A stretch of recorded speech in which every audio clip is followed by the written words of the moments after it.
With the Elimination Chamber pay-per-view this last Sunday, a Raw of epic proportions this last Monday, and then a Super SmackDown tonight to top it all off, needless to say, the road to WrestleMania has really kicked it into high gear now. Welcome to John's Wrestling Views. I am your host, John. Thanks for tuning in. It's been a while since I've posted one of these videos. I've been real busy, but with everything that's been going on lately in wrestling, especially in the last week alone, I have no other choice. The road to WrestleMania is huge, and especially from last night's Raw itself, I could easily go on and talk about this for 30 to 40 minutes, but I'll keep this time down for your sake and just hit some key points. The Elimination Chamber pay-per-view this last Sunday, headlined by 3 matches in particular. There's 2 Elimination Chamber matches, one for Raw, one for SmackDown, and then John Cena versus Kane in the ambulance match. You know, there's this rivalry going on for a while with Kane and Cena. Kane trying to get John Cena to embrace the hate. Zack Ryder thrown in the middle of it, keeps getting hurt by Kane. It all ends with John Cena giving Kane the attitude adjustment off the top of the ambulance through the stage, and then puts him into the ambulance.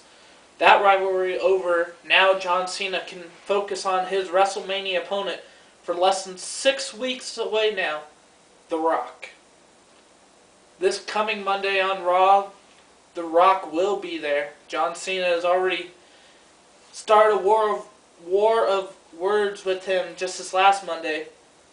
You want to talk about epic, you got one right there, the main event of WrestleMania. 40 days away, John Cena and The Rock.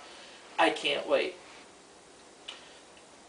The world title, the WWE Championship, CM Punk defending in the Elimination Chamber this last Sunday against Chris Jericho, The Miz, Kofi Kingston, R-Truth,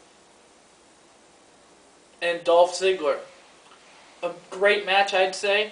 In the end, sees Jericho getting kicked out of the chamber by CM Punk and into some camera equipment, unable to respond, thrown out of the match, comes down to CM Punk and The Miz. CM Punk hits a go to sleep, it's over, CM Punk retains the title.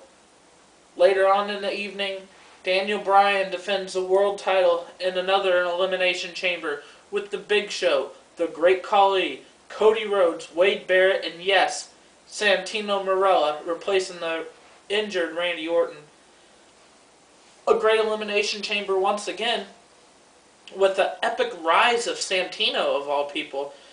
In the end, actually comes down to Santino Marella and Daniel Bryan, and even though Santino had a valiant effort with the Cobra and all, came down to the Bella Lock, and Daniel Bryan retains the championship. But then the Royal Rumble match winner, Sheamus, comes out right afterwards making his intentions clear. He wants Daniel Bryan in the world title at WrestleMania.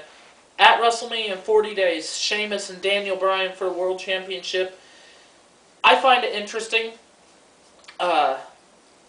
This match was actually supposed to happen at last year's WrestleMania for the U.S. title.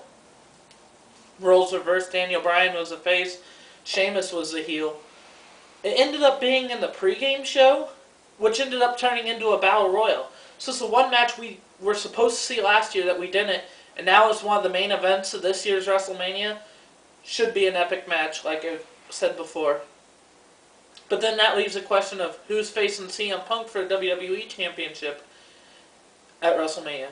And one of the probably the most brutal battle royal I've ever seen last night, between the 10 men who did not win an Elimination Chamber match.